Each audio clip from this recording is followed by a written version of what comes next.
A Walk with My Wife, or The Bataan Death March. I love my wife, don't get me wrong, but a walk with her, or any of her family, is an extreme trek into unplanned territory under stressful conditions with no supplies. There is no end in sight to these constitutionals, and what begins as a walk on the beach ends swamped on a sandbar as the tide rushes in, forcing everyone to struggle to their limits, destroying their cell phones, and carrying the dog to save his life. It all begins with a huge smile and sunny tone of voice. "Hey, let's go for a walk on the beach, wanna?" says my lovely and happy bride of 29 years. I do not want to go on these. I like the sidewalk and the street. I like seeing convenience and liquor stores and ice cream places and libraries and post offices and all the cute, quaint homes on Cape Cod when I'm on a walk. A garden, a church, bouncy, bustling tourists buying mementos and memorabilia of the Cape. T-shirts, signs, "I love Cape Cod," and so on. That's my idea of a walk. 30, maybe 40 minutes, if it's not too hot, in a kind of an arc that leaves us right back to the front door of the cozy cottage which we left to begin with. But I hate being a downer. I hate the reputation I've built over the years of being the guy who says, "I'd rather not," or just plain no.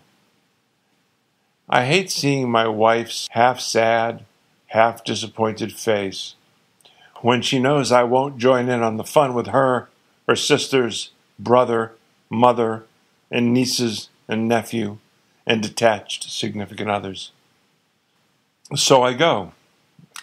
I go on 2 or 3 hour walks, which leave me in puzzled misery about why anyone would want to do this and why I ever began such a journey. And then we drive, serpentine and circular, packed into an SUV with my mother-in-law at the wheel, with our oblivious and ever-game dog, to find a remote and hidden area known as Crow's Pasture on the Cape. Finally park in a field of poison ivy and walk with a folding chair in a bag that nobody will ever sit in, through narrow trails and hot, deep sand, till we finally see the distant ocean at extreme low tide. And then we begin walking towards it. We walk on dry sand to begin with, then on damp sand, and finally wet sand. That's all fine and good. But there's no mention of when this might stop. We keep walking. I occasionally try to catch a glimpse of my wife's face, but she's way up ahead with the wind in her thick blonde hair blowing in the more and more stiff breeze, and she's delirious with joy. What's a guy going to say?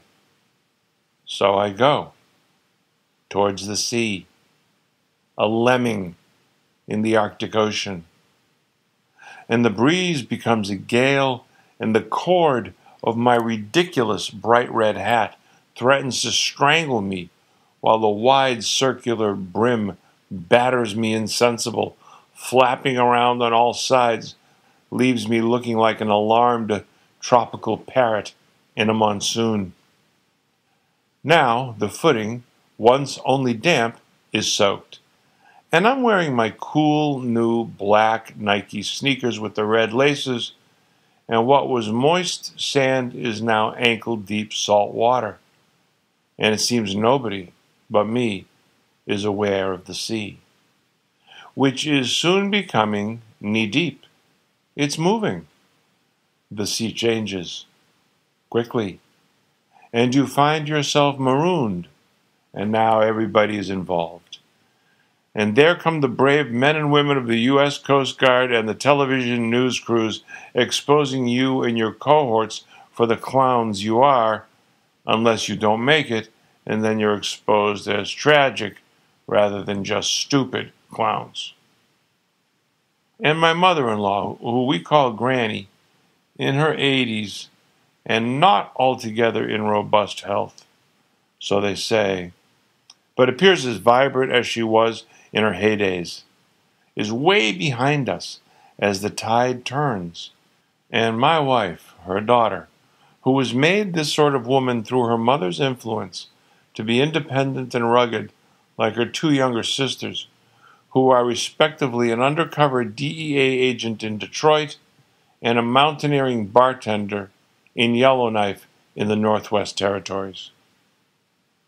I look back to see if Granny's still in view and hold up the face of my damp cell phone, which I've decided to carry in my hand in the hopes it will dry out in the gale, and in the further hopes it will catch the sun's glare and her attention.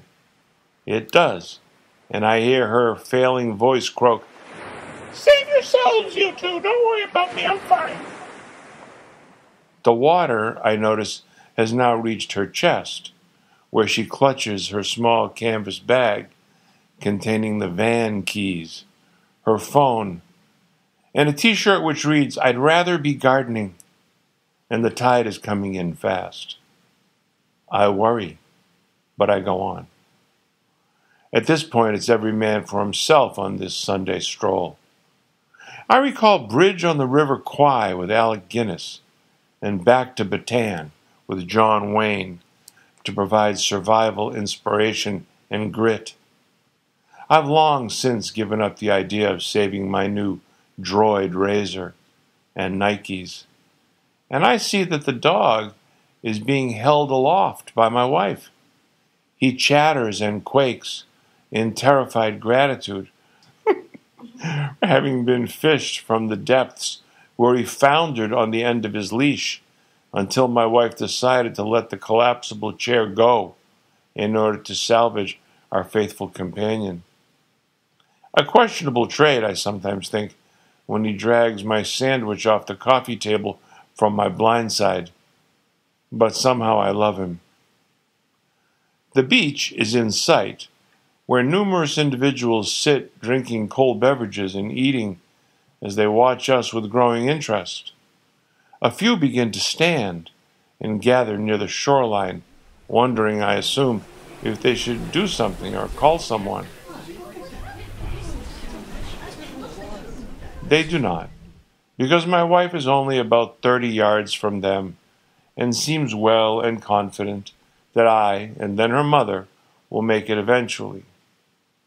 I believe they're mostly concerned about Granny, who must appear as only a speck out there. And once my wife gets into shore to the warm smiles of the relieved beachgoers and secures the dog, who then waits, crying piteously and incessantly, for the pack to be reunited, as she goes out to sea again to escort her mother into safety. I'm finally beached myself now, and give an embarrassed and knowing eye roll to the gathered audience, and turn to watch the scene of my wife wading out to her neck-deep mother, who is now carrying her canvas bag on her head like a woman from the tropics or China. She removes the bag from atop her mother and carries it aloft, and with her other hand ushers Granny to shore, where, 10 minutes later, she arrives, exhausted and proud of everything about being still with us and still capable of going on an adventure with her pack in her 80s, and loves life and the sun and the beach and the dog more than anything, and somehow still finds me funny in all my complaining, which I don't do much of this time, because it was fun and made me appreciate even more the life I have and the ones I love in it. And I plan to continue that gratitude until Granny and our dog go out to sea for the last trip, and I follow.